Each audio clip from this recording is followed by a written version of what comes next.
Smart and legal guidance, download the application now. नमस्कार दोस्तों, आज इस वीडियो के अंदर मैं सारे के सारे जितने भी लॉ ग्रेजुएट्स हैं, लॉ स्टूडेंट्स हैं, एडवोकेट्स हैं, उनके लिए जुडिशरी रिगार्डिंग एक मैं आपको क्लैरिफिकेशन जो आपका चाहिए होता है, बहुत टाइम से हर किसी के मन में डाउट रहता है, वो करने के लिए आया हूँ। सबसे पहले जो आपको ये क्वेश्चन डिस्कस करूंगा कि बहुत सारे लोगों ने मुझसे पूछा था कि सर मैं जुडिशरी की तैयारी करना चाहता हूं तो मैं कहां से करूं, इतने सारे सब्जेक्ट्स हैं, इतने सारे स्टेट्स के एग्जाम्स आते हैं और बहुत सारी स्टेट्स की अपनी अलग अलग एलिजिबिलिटी होती है, बहुत सारे स्टेट्स के अपने अपने अलग अलग माइनर लॉज होते हैं, लोकल लॉज होते हैं एंड अलग अलग स्टेट्स के अलग अलग मेजर लॉज भी पूछे जाते हैं। सर मैं बहुत ज्यादा कंफ्यूज हो गया हूं, अब मैं क्या करूं? मैं आप लोगों को यही राय देना चाहूंगा। आपको बस एक बात क्लियर रखनी है अपने दिमाग में कि सब्सटेंटिव लॉ क्या होता है, प्रोसीजर लॉ क्या होता है।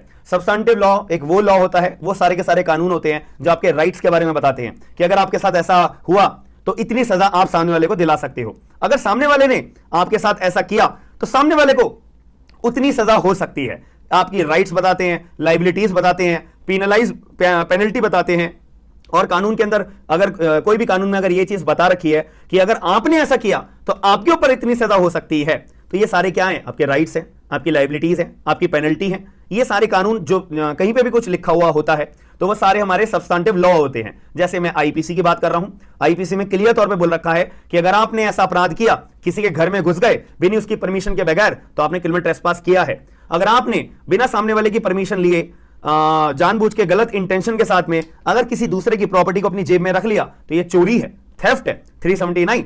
और अगर आपने ऐसी चोरी करी तो आपके पास 3 साल की सजा लगेगी। यहां पे 379 के अंदर बात लिखी हुई है। ये सारी बातें हमारे को आईपीसी बताता है, यानी मेरे राइट्स बताता है कि अगर कोई मेरे घर में घुस गया, अगर मेरा किसी ने सामान चुरा लिया तो मैं क्या कर सकता हूं उसके साथ में, ठीक है, कितनी सजा उसको मैं दिला सकता हूं, और अगर मैंने किसी के साथ ऐसा करा तो मेरे ऊपर कितनी सजा हो सकती है। तो मेरी लाइबिलिटी भी बता रहा है आईपीसी, मेरे राइट्स भी बता रहा है और पेनल्टी भी बता रहा है। तो ये सारी बातें हमारे को जो बताता है कानून, वो कौन सा कानून होता है? सब्सटेंटिव लॉ होता है। अब प्रोसीजर लॉ की बात कर लेते हैं।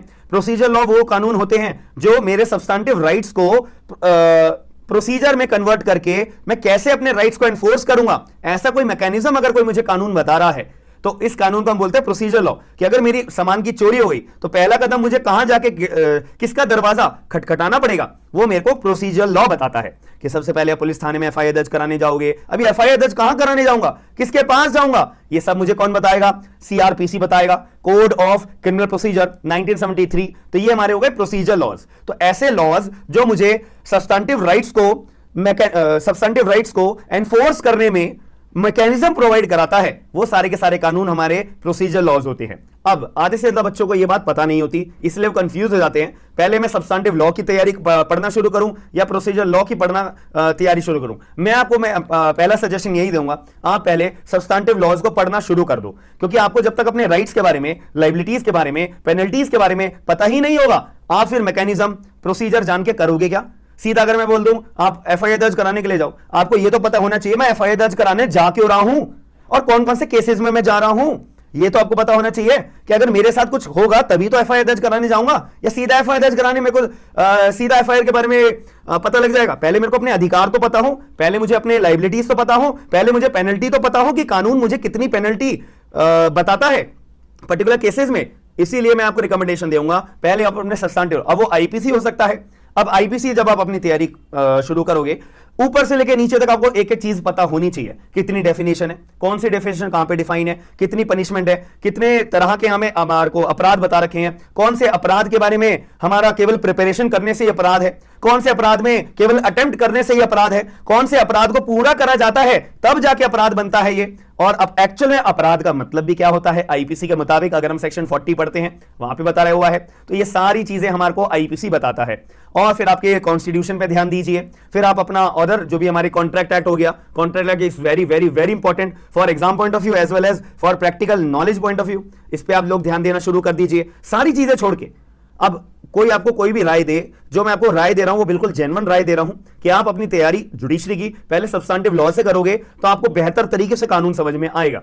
आपने एलएलबी में अपने कैसे भी करा हो, कैसे भी पढ़ाई करी हो, उसको साइड में रख दो। सबसे पहले हमारे को ध्यान देना है सब्सटेंटिव लॉज के ऊपर, उसके बाद ध्यान देना है प्रोसीजर लॉज के ऊपर, या फिर पहले थोड़ा सा आधा सब्सटेंटिव लॉ पढ़ना शुरू कर दिया, उसके बाद अपना प्रोसीजर चालू कर सकते हो। एटलीस्ट आपको बेसिक अच्छी खासी नॉलेज तो हो जाएगी। तो याद रखिएगा इसी चीज़ के लिए मेरे को ये मेरे मन में पॉइंट था जो आपको बताने का मेरे को दिमाग लगाना था, तो मैंने आपको बताया।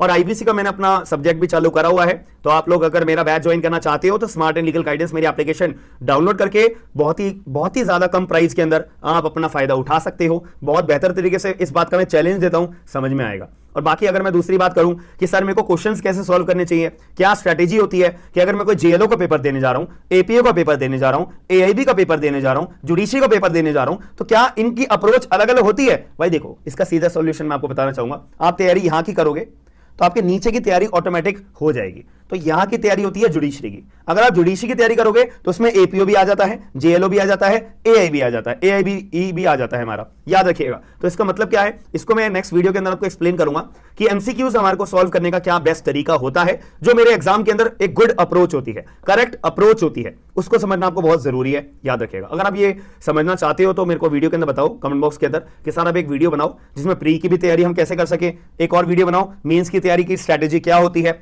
अगर आप ऐसी वीडियो चाहते हो तो कमेंट बॉक्स के अंदर जरूर बताना, वीडियो को लाइक जरूर करना। जितने ज्यादा लाइक, जितने ज्यादा कमेंट होंगे, उसी से हमारे को पता लग पाएगा। बाकी मिलते हैं नेक्स्ट वीडियो के अंदर। थैंक यू, धन्यवाद।